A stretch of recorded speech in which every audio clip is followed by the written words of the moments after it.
ഉടുമ്പൻചോലയിൽ UDF സ്ഥാനാർത്ഥി പര്യടനം സമാപിച്ചു. തെരഞ്ഞെടുപ്പിനെ നേരിടാൻ UDF സജ്ജമെന്ന നേതൃത്വം ഒന്നാം ഘട്ട ഭവന സന്ദർശന പരിപാടികളും സമാപിച്ചു.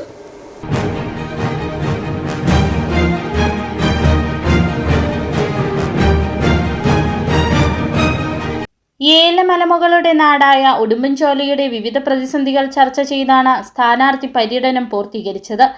ഇരട്ടയാറിൽ നടന്ന സമാപന സമ്മേളനം ഇടുക്കി MP ഡീൻ കുര്യാക്കോസ് ഉദ്ഘാടനം ചെയ്തു. മണ്ഡലത്തിലെ ഒന്നാം ഘട്ട ഭവന സന്ദർശന പരിപാടികളും പൂർത്തിയായി. ഉടുമ്പൻചോല നിയോജക മണ്ഡലത്തിലെ ഐക്യ ജനാധിപത്യ മുന്നണി സ്ഥാനാർത്ഥി അഡ്വക്കേറ്റ് സേനാപതി വേണുവിന്റെ തെരഞ്ഞെടുപ്പ് പ്രചരണ പരിപാടികൾ, സ്ഥാനാർത്ഥി തല തെരഞ്ഞെടുപ്പ് പരിപാടികൾ ഇന്നലെ ഇരട്ടാറ്റിലെ സമാപന സമ്മേളനത്തോടുകൂടി സമാപിച്ചിരിക്കുകയാണ്. ബൂത്ത് തലങ്ങളിൽ ഒന്നാം ഘട്ടം പൂർത്തീകരിച്ച് രണ്ടാം ഘട്ടത്തിലേക്ക് തെരഞ്ഞെടുപ്പ് പ്രവർത്തനങ്ങൾ ആരംഭിച്ചിട്ടുണ്ട്.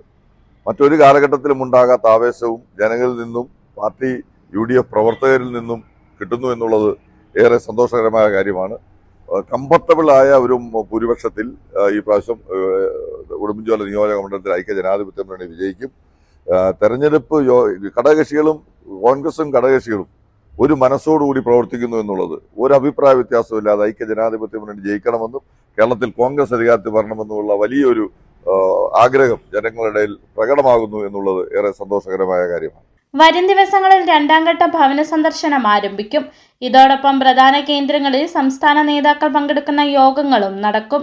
സ്ഥാനാർത്ഥി പര്യടനത്തോടനുബന്ധിച്ച് വിവിധ മേഖലകളിലെ യോഗങ്ങളിൽ UDF നേതാക്കളായ Ibrahim Kutty Kallar, MN Gopi, Joy Vettikuzhi, PS Yunus, CS Yashodharan, MV Jose, KM Muhammad Maulavi, MJ Kurian, Jose Pottamplackal, KM Sudheer, Jamal Rajakkad, Joji Edappallikunnil, Jose Chittady, Siyad Kunnukuzhi, Shivan KS, Bijo Mani, Shiny Saji, Mukesh Mohan, Benny Thundathil, G Murali, YC Stephen എന്നിവർ സംസാരിച്ചു.